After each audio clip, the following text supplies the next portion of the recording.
यह माध्यम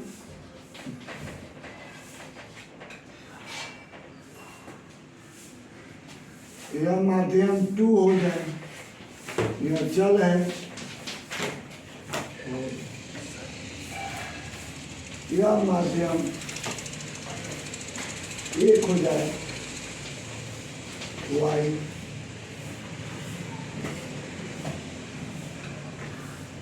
तब यहाँ से यह प्रकाश जब अविलंबोत पड़ेगा, प्रकाश जब अविलंबोत पड़ेगा तो वह यह आपतित हो रहा है, यह आपतित हो रहा है और यह परावर्तित हो रहा है। यह आपतित और परावर्तित हो रहा है। जैसे वह यहाँ पर ओ, यह ए हो जाए, ए, यह आपका यह हो गया और इसका कुछ हिस्सा जैसे यह आपका इस सतह से यह जाएगा। यहाँ देखिए आप, यह आपका विलंब हुआ O1। तो जब प्रकाश यहाँ से जाएगा, इस सतह से दूसरा माध्यम हो गया, तो यह आपका आपतन कोण है I। और जब प्रकाश यह सघन माध्यम है, जल सघन माध्यम है, से विरल माध्यम में जाता है तो अविलंब से दूर हटता है, अविलंब से दूर हटता है। तेरा अविलंब और आपका यह चला गया, प्रकाश यह चला गया और कुछ हिस्सा आपको यह चला गया। तो चूंकि पढ़ रहे हैं आंतरिक परिवर्तन, आंतरिक परिवर्तन में अंशतः कुछ हिस्सा अपवर्तित होती है और कुछ हिस्सा परावर्तित होती है। जैसे इस ए बिंदु से यह प्रकाश जब O1 पर जा रहा है तो यहाँ से कुछ हिस्सा यह आ रहा है, परावर्तित हो रहा है और कुछ हिस्सा अपवर्तित हो रहा है। यहाँ ध्यान से देखिएगा, यह आपका B हो जाए और यह आपका C हो जाए। प्रकाश A से चला, O1 पर पहुंचा तो कुछ हिस्सा यह परावर्तित को बोलते हैं, यह परावर्तित है और कुछ हिस्सा अपवर्तित है। तो चूंकि यह सघन माध्यम है, यह विरल माध्यम है, तो सघन से विरल जाता है तो अविलंब से दूर हटता है। इसलिए यह IR का मान जो है I से बड़ा होगा, I से बड़ा होगा। अब यहाँ पर बता रहा है कि अब I का मान को और बढ़ा दें, I का मान को, अर्थात जैसे अब हम जैसे आपकी और किरण जैसे यह जा रहा O2 पर और यह आपका अविलंब है, यह अविलंब है, तो यह आपका इससे ज्यादा I का मान है, यह I का मान इससे ज्यादा है तो इसका नाम रख देते हैं I डैश, का नाम देते हैं I डैश। तो अब R का मान अपवर्तन और दूर जाएगा, अर्थात आपका यह हो गया, यह हो गया, यह आपका R हो गया, R हो गया।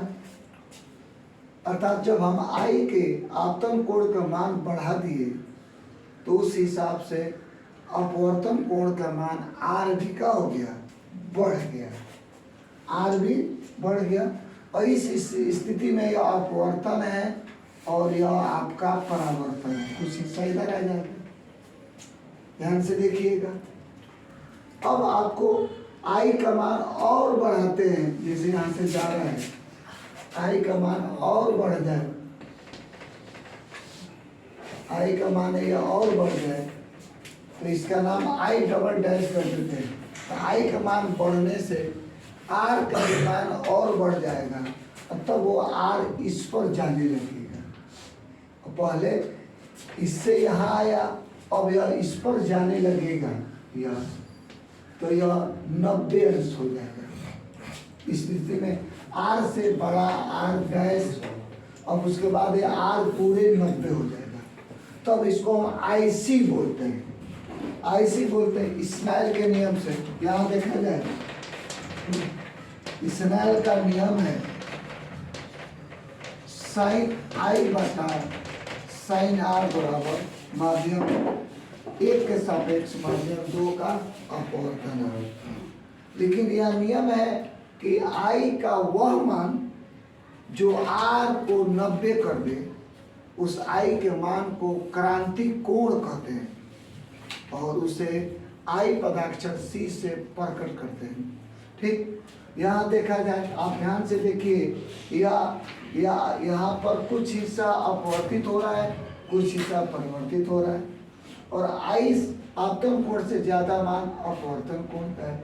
जब यह O2 पर गया तो यह आई का मान पहले से ज्यादा कर दिया गया है, आर का मान भी पहले से ज्यादा हो गया। अब आई का मान पहले से और ज्यादा किया गया है, तो पूरा आर कितना हो गया है? 90 अंश। ठीक, आर का हो गया है 90 अंश हो गया है। उसी मान को जब यहाँ पर हम आर साइन लिखकर और आई के जगह पर आई सी लिखेंगे, क्रांति कोण, सी का मतलब क्रिटिकल आई, तो उसको तब हम आर के जगह पर 90 अंश लिखना पड़ेगा, क्योंकि आई का वह मान जो आर को 90 कर दे, तो आई के मान को क्रांति कोण कहते हैं।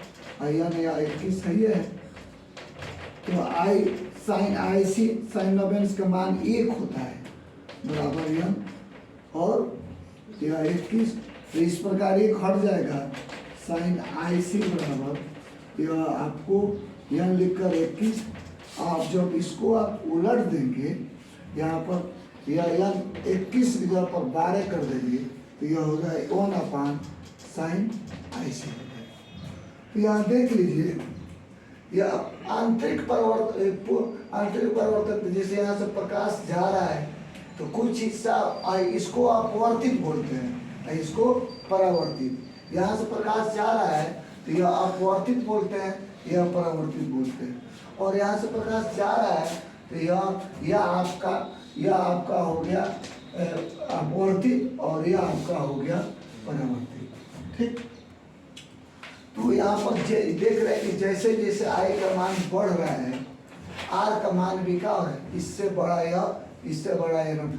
आई का वह मान जो आर को 90 अंश कर दे, क्रांति कोण कर दे। अब उसके बाद जो प्रकाश आप देंगे उस क्रांति कोण से ज्यादा दे दें, आईसी से बड़ा दे दें, जैसे एक प्रकाश और यहाँ जाए, और यह आपका विलंब है, अविलंब है, और यह कोण, यह जो आई कोण तो नाम देंगे, लेकिन बोलेंगे यह आई कोण मान आईसी से क्या हो जाए, बड़ा। मतलब क्रांति कोण से ज्यादा कोण आपतन कोण का होगा, तो कोई भी प्रकाश परावर्तित, कोई भी प्रकाश अपवर्तित नहीं होगा, सब इसी दिशा में ऐसे जाएंगे। इसको बोलते हैं पूर्ण आंतरिक परावर्तन। क्योंकि अब देखिए, यहाँ से कोई भी हिस्सा, जैसे इसका कुछ हिस्सा यह जा रहा है और कुछ हिस्सा यह जा रहा है, तो यह अपवर्तन परावर्तन। कुछ हिस्सा यह जा रहा है, कुछ हिस्सा यह जा रहा है, तो अपवर्तन परावर्तन। कुछ हिस्सा यह जा रहा है, अब परावर्तन और अपवर्तन। लेकिन जब यह गया है तो आपका कोई भी हिस्सा इस पार से उस पार नहीं गया है, अर्थात अपवर्तन नहीं हुआ है। पूरा प्रकाश उसी माध्यम में लौट आया है, उसी का नाम है पूर्ण आंतरिक परिवर्तन। पूर्ण आंतरिक परिवर्तन तभी होगा जब आपतन कोण का मान क्रांति कोण से ज्यादा होगा। यह स्थिति तभी होगी जब आईसी से बड़ा होगा आई का मान। यह लिख देंगे, पूर्ण आंतरिक परिवर्तन तभी होगा जब आईसी का मान, आई का मान बड़ा हो जाए किससे, आईसी से। सी का मतलब क्रांति को। ये बहुत बेहतरीन आपको फिगर को बताया गया है, आप ये समझ लें।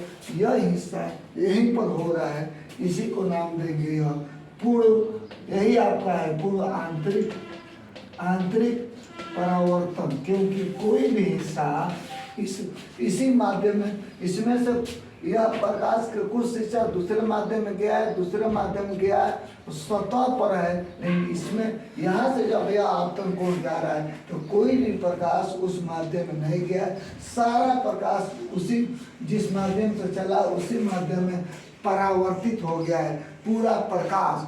तो उसका नाम है पूर्ण आंतरिक परावर्तन।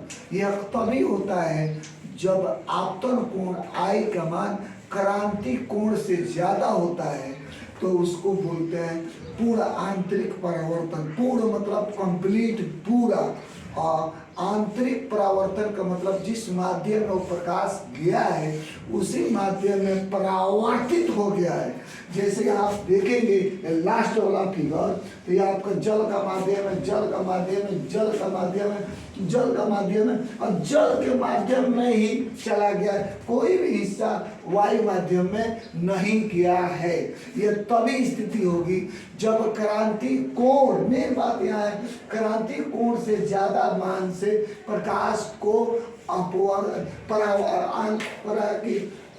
आंतरिक किया जाए, अर्थात उस पर आपतित किया जाए, क्रांति कोण से ज्यादा मान होना चाहिए। एक बार फिर समझ लें, यह स्नेल के नियम है, साइन I बटा साइन R यह हो गया। तो जब यह IC होगा तब R का मान 90 होगा, अर्थात I आपतन कोण को वह मान जो R को 90 कर दे, उस कोण को हम क्रांति कोण कहते हैं, उस कोण को क्रांति कोण कहते हैं, और उसको IC से प्रकट करते हैं, I पदाक्षर C से प्रकट करते हैं। और उसको यहाँ तक I पदाक्षर C है, लेकिन जब IC से बड़ा हो जाए तब यह भी हिस्सा नहीं होगा, पूरा यह उसी दिशा में आ जाएगा, उसी का नाम है पूर्ण आंतरिक परावर्तन। बंद।